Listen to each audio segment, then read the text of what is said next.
election season, every party is promising something or the other. Free electricity, free laptops, free food processors, free bicycles. क्या pre poll promises में freebies announce करना corrupt practices हैं या नहीं, इसी को clarify करने के लिए सुप्रीम कोर्ट ने अपने पुराने 2013 के जजमेंट को रीलुक करने का डिसीजन लिया है और जिसके लिए वो 3 जज बेंच कॉन्स्टिट्यूट करने वाले हैं। चुनाव से पहले किए गए वादे किसी पॉलिटिकल पार्टी के द्वारा क्या वो करप्ट प्रैक्टिसेस के अंदर आते हैं अगर वो फ्रीबीज अनाउंस करके वोटर्स को गुमराह करने की कोशिश करते हैं। आपने हाल फिलहाल में फ्रीबीज वर्ड को काफी सुना होगा, तो सुप्रीम कोर्ट ने अपने पुराने 2013 के जजमेंट को रीलुक करने का डिसीजन लिया है जिसमें प्री पोल प्रॉमिसेस को किसी भी पॉलिटिकल पार्टी के द्वारा रिप्रेजेंटेशन ऑफ पीपल एक्ट के अंदर करप्ट प्रैक्टिसेस नहीं माना जाता था। तो हम समझते हैं कि इसकी बैकग्राउंड क्या है, सुप्रीम कोर्ट की करंट ऑब्जर्वेशन क्या है एंड 2013 बालाजी जजमेंट की रैशनल क्या है।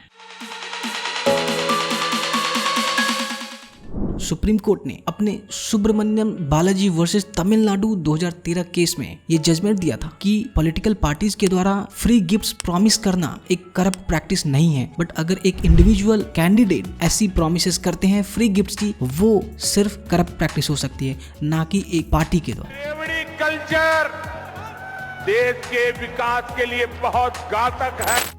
जनता सुविधा मांगे तो कहते हैं कि नहीं ये फ्रीबी रेवड़ी बांट रहे हैं, जनता को सुविधाएं नहीं। बट हाल फिलहाल में फ्रीबीज के ऊपर काफी ज्यादा डिबेट हो रही है और इसी केस को वापस से रीलुक करने का सुप्रीम कोर्ट ने डिसाइड किया है। तो सुप्रीम कोर्ट के पुराने जजमेंट के अगेंस्ट में ये बातें बोली जा रही है कि पॉलिटिकल पार्टी और कैंडिडेट के बीच में डिफरेंस नहीं होना चाहिए। जो एक कैंडिडेट प्रॉमिस कर रहा है वही एक पॉलिटिकल पार्टी का प्रॉमिस है और पार्टी इस लायबिलिटी से नहीं भाग सकती कि ये एक करप्ट प्रैक्टिस है फ्री गिफ्ट्स प्रॉमिस करना वोटर्स को। Section 123 of representation of people act ये बताती है कि किसी भी एक कैंडिडेट और उसके एजेंट्स के द्वारा वोटर्स को डायरेक्टली और इनडायरेक्टली किसी भी तरीके का गिफ्ट या कोई भी ऑफर देना एक करप्ट प्रैक्टिस है और ब्राइबरी के अंदर आता है। बट अभी बालाजी जजमेंट पे सवाल खड़े हो रहे हैं, बट बालाजी जजमेंट ने individual candidate and political parties के बीच की रिस्पॉन्सिबिलिटीज को डिवाइड कर रखा है। तो बालाजी जजमेंट में कोर्ट का ये कहना है कि टीवी, लैपटॉप या कोई भी चीजें एक डिजर्विंग पर्सन को डिस्ट्रीब्यूट करना डीपीएसपी के अंतर्गत आती है, जो कि स्टेट की रिस्पॉन्सिबिलिटी है और स्टेट किस तरीके से directive principle of state policy को इम्प्लीमेंट करने की डिसीजन लेती है ये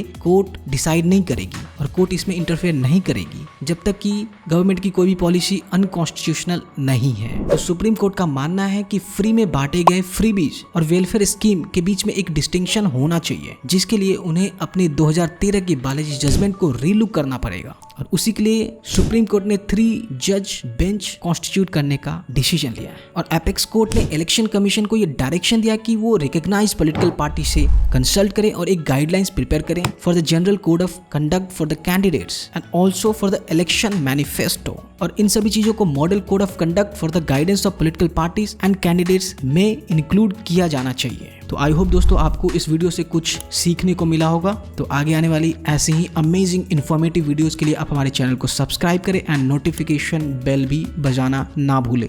थैंक यू फॉर वॉचिंग।